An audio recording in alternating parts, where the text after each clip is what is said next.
Gising na gising ang mga Kim Pao fans ngayon dahil sa bagong ayuda nga nating mainstream. Aba, sino ba naman hindi kikiligin dito? As in, napaka-sweet nga naman ni Pao. She wasn't my first kiss and she's the kiss that mattered. The kiss and the mid of realize I didn't want to kiss anyone else. Kanta to guys ha. Grabe. Ayuda spotted ulit ng Kim Pao. Ito po ay bagong ayuda nila kanina kasi 'di ba magkakaiba ang oras.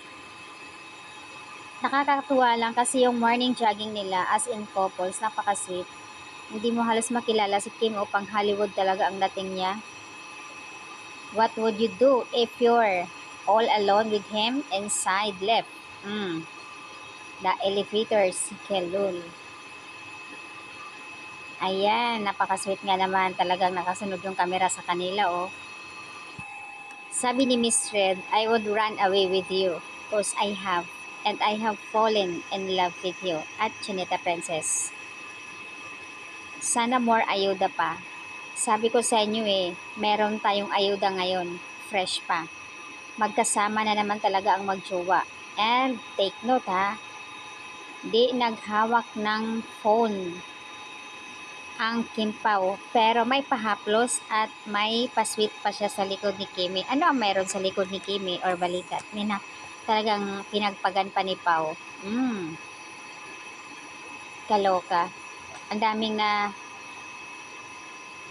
daming na engganyo dito or interesado dito sa kamay ni Pao, sa balikat na ginawa niyang pahaplos-haplos pa sa likod ni Kim.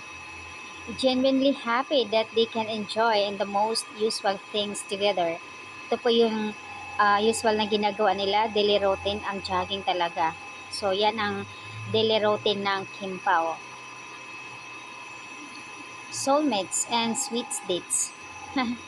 Kaloka. Tumatapang na nga si Kim Cho and Paolo Avellino. Makikita sa kanilang IG stories, same lang sila ng IG. Ng stories nila kung saan ay kuha din nasa LA, nag-jogging nga sila.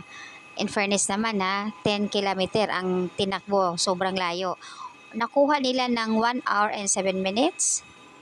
Ganon sila ka-astig, energetic, grabe talaga. So ito talaga yung pinaka ginagawa nila pagka nasa ibang bansa sila. As usual, dito din. Dito naman kasi, hindi lang jogging, sinabayan talaga nila ng gym. So, ayan yung madalas ginagawa nila kapag wala silang shoot, wala silang taping.